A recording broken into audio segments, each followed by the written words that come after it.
सियावर रामचंद्र की जय। श्रद्धेय मंच, सभी संत एवं ऋषिगण, यहां उपस्थित और विश्व के कोने कोने में हम सबसे साथ जुड़े हुए सभी राम भक्त, आप सबको प्रणाम, आप सबको राम राम।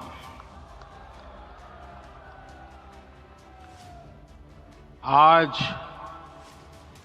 हमारे राम आ गए हैं।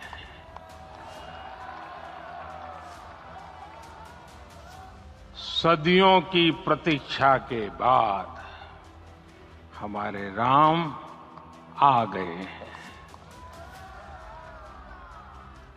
सदियों का अभूतपूर्व धैर्य, अनगिनत बलिदान, त्याग और तपस्या के बाद हमारे प्रभु राम आ गए हैं। इस शुभ घड़ी की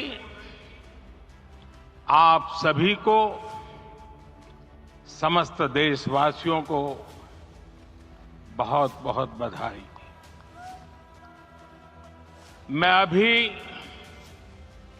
गर्भगृह में ईश्वरीय चेतना का साक्षी बनकर आपके सामने उपस्थित हुआ हूं। कितना कुछ कहने को है, लेकिन कंठ अवरुद्ध है। मेरा शरीर अभी भी स्पंदित है, चित्त अभी भी उस पल में लीन है।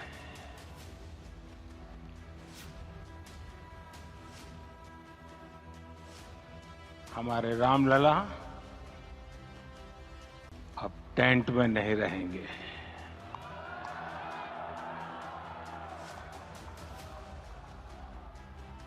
हमारे रामलला अब इस दिव्य मंदिर में रहेंगे।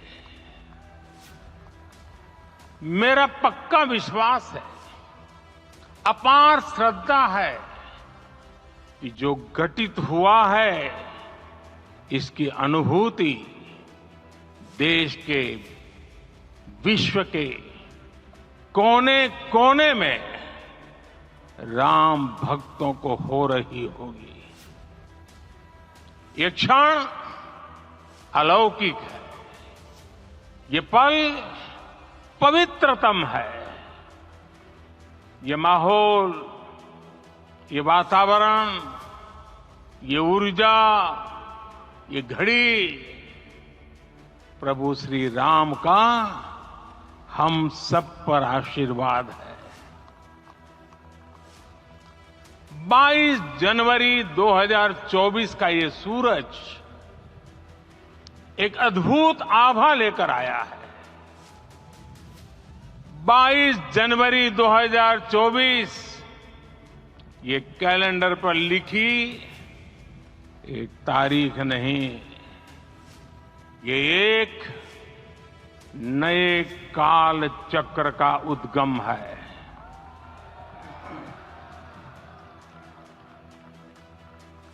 राम मंदिर के भूमि पूजन के बाद से प्रतिदिन पूरे देश में उमंग और उत्साह बढ़ता ही जा रहा था। निर्माण कार्य देख देशवासियों में हर दिन एक नया विश्वास पैदा हो रहा था। आज हमें सदियों के उस धैर्य की धरोहर मिली है। आज हमें श्री राम का मंदिर मिला है। गुलामी की मानसिकता को तोड़कर उठ खड़ा हो राष्ट्र। अतीत के हर दंश से हौसला लेता हुआ राष्ट्र ऐसे ही नव इतिहास का सृजन करता है। आज से 1000 साल बाद भी लोग आज की इस तारीख की, आज के इस पल की चर्चा करेंगे। और ये कितनी बड़ी राम कृपा है कि हम सब इस पल को जी रहे हैं, इसे साक्षात घटित होते देख रहे हैं। आज दिन दिशाएं, दिग दिगंत सब दिव्यता से परिपूर्ण है। ये समय सामान्य समय नहीं है। ये काल के चक्र पर सर्वकालिक शाही से अंकित हो रही अमिट स्मृति रेखाएं हैं। साथियों, हम सब जानते हैं कि जहां राम का काम होता है, वहां पवन पुत्र हनुमान अवश्य विराजमान होते हैं। इसलिए मैं राम भक्त हनुमान और हनुमान गढ़ी को भी प्रणाम करता हूं। मैं माता जानकी, लक्ष्मण जी, भरत, शत्रुघ्न सबको नमन करता हूं। मैं पावन अयोध्यापुरी और पावन सरयू को भी प्रणाम करता हूं। मैं इस पल दैवीय अनुभव कर रहा हूं कि जिनके आशीर्वाद से ये महान कार्य पूरा हुआ है। वे दिव्य आत्माएं, वे दैवीय विभूतियां भी इस समय हमारे आसपास उपस्थित है। मैं इन सभी दिव्य चेतनाओं को भी कृतज्ञता पूर्वक नमन करता हूं। मैं आज प्रभु श्री राम से क्षमा याचना भी करता हूं। हमारे पुरुषार्थ, हमारे त्याग, तपस्या में कुछ तो कमी रह गई होगी कि हम इतनी सदियों तक ये कार्य कर नहीं पाए। आज वो कमी पूरी हुई है।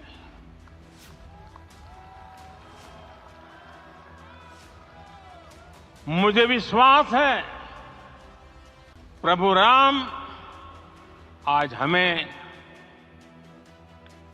अवश्य क्षमा करेंगे। मेरे प्यारे देशवासियों, त्रेता में राम आगमन पर पूज्य संत तुलसीदास जी ने लिखा है, प्रभु बिलो की हर से पुरबासी, जनित वियोग विपत्ति सबनासी। अर्थात प्रभु का आगमन देकर ही सब अयोध्यावासी, समग्र देशवासी हर्ष से भर गए। लंबे वियोग से जो आपत्ति आई थी, उसका अंत हो गया। उस कालखंड में तो वो वियोग केवल 14 वर्षों का था।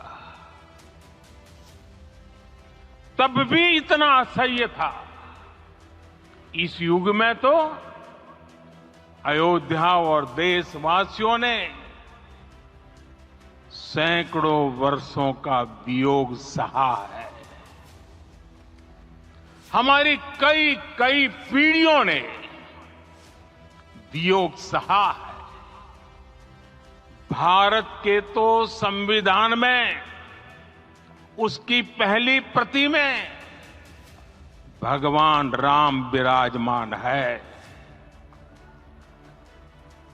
संविधान के अस्तित्व में आने के बाद भी दशकों तक प्रभु श्री राम के अस्तित्व को लेकर कानूनी लड़ाई चली। मैं आभार व्यक्त करूंगा भारत की न्यायपालिका का, जिसने न्याय की लाज रख ली।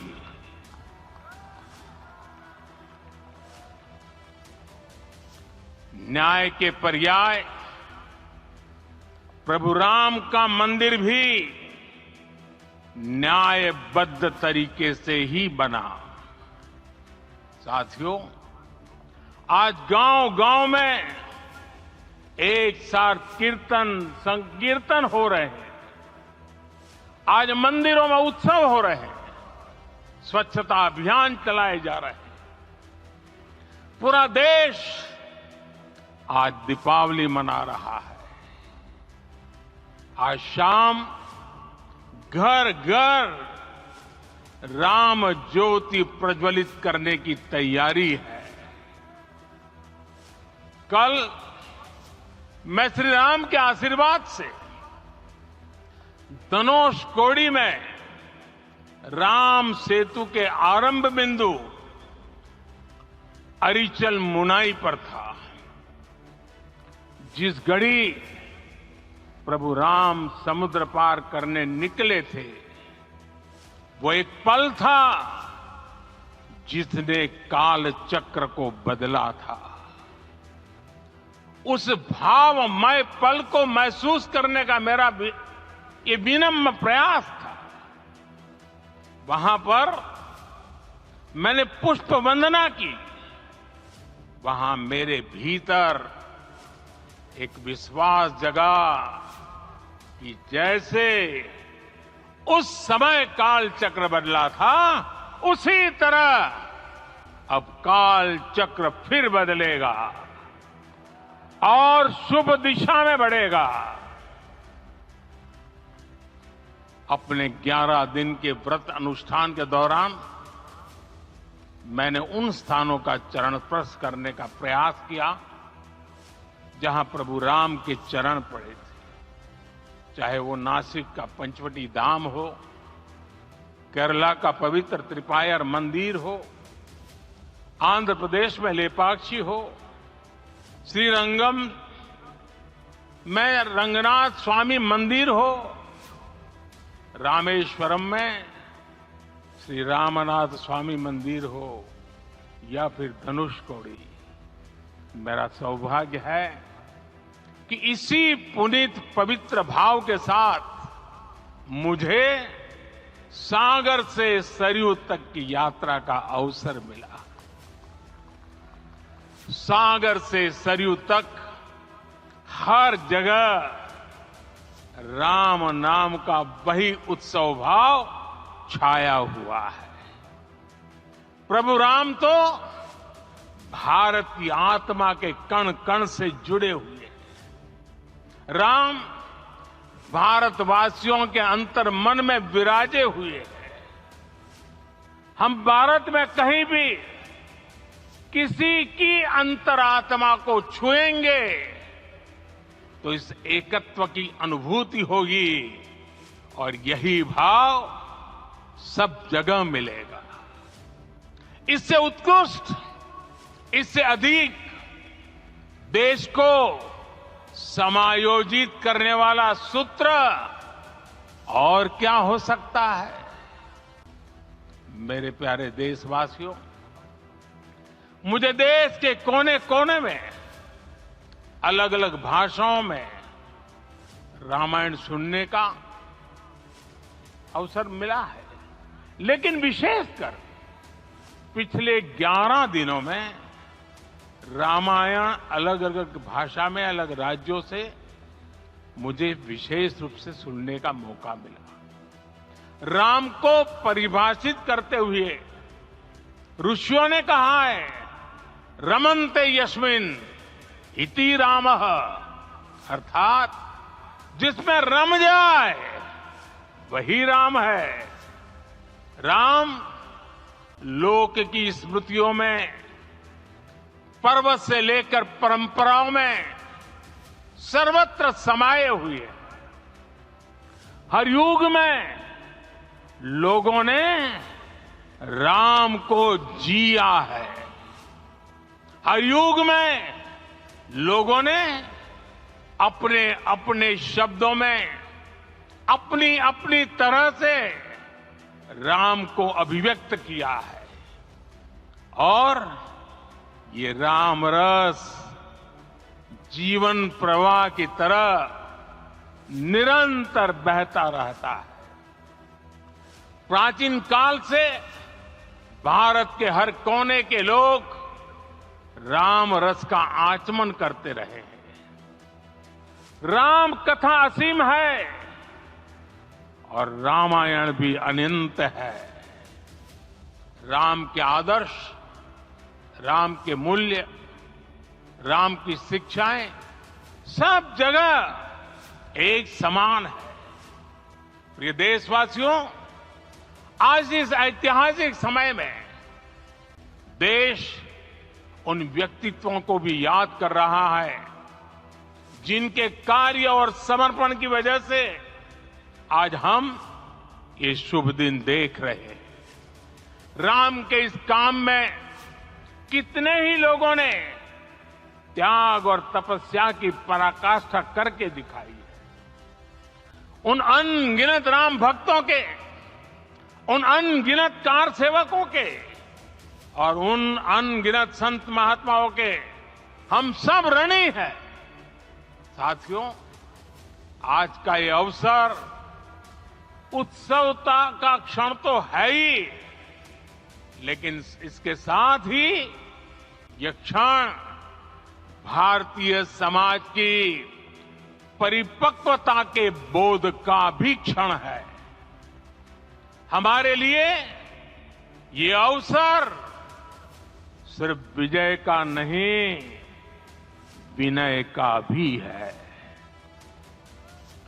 दुनिया का इतिहास साक्षी है कि कई राष्ट्र अपने ही इतिहास में उलझ जाते हैं। ऐसे देशों ने जब भी अपने इतिहास की उलझी हुई गांठों को खोलने का प्रयास किया, उन्हें सफलता पाने में बहुत कठिनाई आई, बल्कि कई बार तो पहले से ज्यादा मुश्किल परिस्थितियां बन गई। लेकिन हमारे देश ने इतिहास की इस गांठ को जिस गंभीरता और भावुकता के साथ खोला है, वो ये बताती है कि हमारा भविष्य हमारे अतीत से बहुत सुंदर होने जा रहा है। वो भी एक समय था जब कुछ लोग कहते थे कि राम मंदिर बना तो आग लग जाएगी। ऐसे लोग भारत के सामाजिक भाव की पवित्रता को नहीं जान पाए। रामलला के इस मंदिर का निर्माण भारतीय समाज के शांति, धैर्य, आपसी सद्भाव और समन्वय का भी प्रतीक है। हम देख रहे हैं ये निर्माण किसी आग को नहीं, बल्कि ऊर्जा को जन्म दे रहा है। राम मंदिर समाज के हर वर्ग को एक उज्जवल भविष्य के पथ पर बढ़ने की प्रेरणा लेकर आया है। मैं आज उन लोगों से आह्वान करूंगा, आइए आप महसूस कीजिए, अपनी सोच पर पुनर्विचार कीजिए। राम आग नहीं है, राम ऊर्जा है। राम विवाद नहीं, राम समाधान है। राम सिर्फ हमारे नहीं है, राम तो सबके हैं। राम वर्तमान नहीं, सिर्फ वर्तमान ही नहीं, राम अनंत काल है। साथियों, आज जिस तरह राम मंदिर प्राण प्रतिष्ठा के इस आयोजन से पूरा विश्व जुड़ा हुआ है, उसमें राम की सर्वव्यापकता के दर्शन हो रहे हैं। जैसा उत्सव भारत में है, वैसा ही अनेक देशों में है। आज अयोध्या का यह उत्सव रामायण की उन वैश्विक परंपराओं का भी उत्सव बना है। रामलला की ये प्रतिष्ठा वसुधैव कुटुंबकम के विचार की भी प्रतिष्ठा है।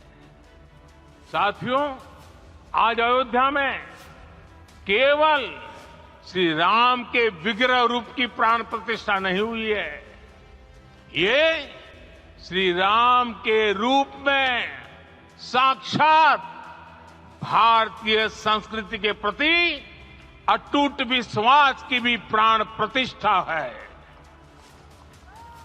ये साक्षात मानवीय मूल्यों और सर्वोच्च आदर्शों की भी प्राण प्रतिष्ठा है। इन मूल्यों की, इन आदर्शों की आवश्यकता आज संपूर्ण विश्व को है। सर्वे भवन्तु सुखिनः, ये संकल्प हम सदियों से दोहराते आए हैं। आज उसी संकल्प को राम मंदिर के रूप में साक्षात आकार मिला है। ये मंदिर मात्र एक देव मंदिर नहीं है, ये भारत की दृष्टि का, भारत के दर्शन का, भारत के दिग्दर्शन का मंदिर है। ये राम के रूप में राष्ट्र चेतना का मंदिर है। राम भारत की आस्था है, राम भारत का आधार है, राम भारत का विचार है, राम भारत का विधान है, राम भारत की चेतना है, राम भारत का चिंतन है, राम भारत की प्रतिष्ठा है, राम भारत का प्रताप है, राम प्रवाह है, राम प्रभाव है, राम नेति भी है, राम नीति भी है, राम नित्यता भी है, राम निरंतरता भी है, राम विभु है, विशद है, राम व्यापक है, विश्व है, विश्वात्मा है। और इसलिए जब राम की प्रतिष्ठा होती है तो उसका प्रभाव वर्षों या शताब्दियों तक ही नहीं होता, उसका प्रभाव हजारों वर्षों के लिए होता है। महर्षि वाल्मीकि ने कहा है, राज्यम 10 सहस्त्राणि प्राप्य वर्षाणि राघव, अर्थात राम 10,000 वर्षों के लिए राज्य पर प्रतिष्ठित हुए, यानी हजारों वर्षों के लिए राम राज्य स्थापित हुआ। जब त्रेता में राम आए थे, तब हजारों वर्षों के लिए राम राज्य की स्थापना हुई। हजारों वर्षों तक राम विश्व पथ प्रदर्शन करते रहे थे। और इसलिए मेरे प्यारे देशवासियों, आज अयोध्या भूमि हम सभी से, प्रत्येक राम भक्त से, प्रत्येक भारतीय से कुछ सवाल कर रही है। श्री राम का भव्य मंदिर तो बन गया, अब आगे क्या? सदियों का इंतजार तो खत्म हो गया, अब आगे क्या? आज के इस अवसर पर जो दैवीय आत्माएं हमें आशीर्वाद देने के लिए उपस्थित हुई हैं, हमें देख रही हैं, उन्हें क्या हम ऐसे ही विदा करेंगे? नहीं, कदापि नहीं। आज मैं पूरे पवित्र मन से महसूस कर रहा हूं कि काल चक्र बदल रहा है। ये सुखद संयोग है कि हमारी पीढ़ी को एक कालजयी पथ के शिल्पकार के रूप में चुना गया है। 1000 वर्ष बाद की पीढ़ी राष्ट्र निर्माण के हमारे आज के कार्यों को याद करेगी। इसलिए मैं कहता हूं, यही समय है, सही समय है। हमें आज से इस पवित्र समय से अगले 1000 साल के भारत की नींव रखनी है। मंदिर निर्माण से आगे बढ़कर अब हमें सभी देशवासी यहीं इस पल से समर्थ, सक्षम, भव्य, दिव्य भारत के निर्माण की सौगंध लेते हैं।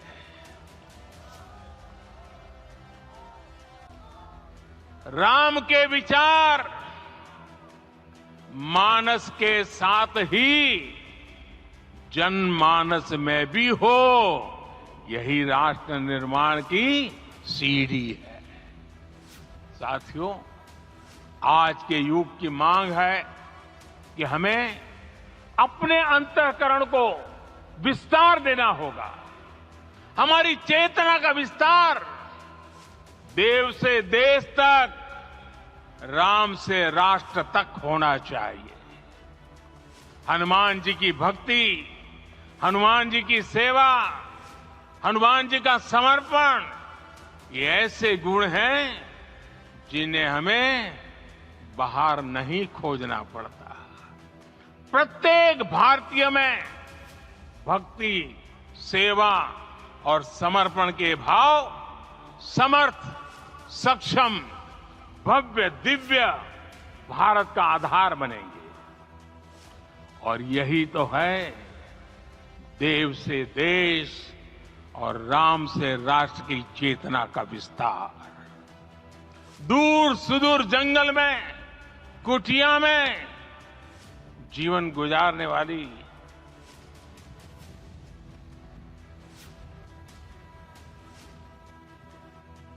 मेरी आदिवासी मां शबरी का ध्यान आते ही अप्रतिम विश्वास जागृत होता है। मां शबरी तो कब से कहती थी, राम आएंगे।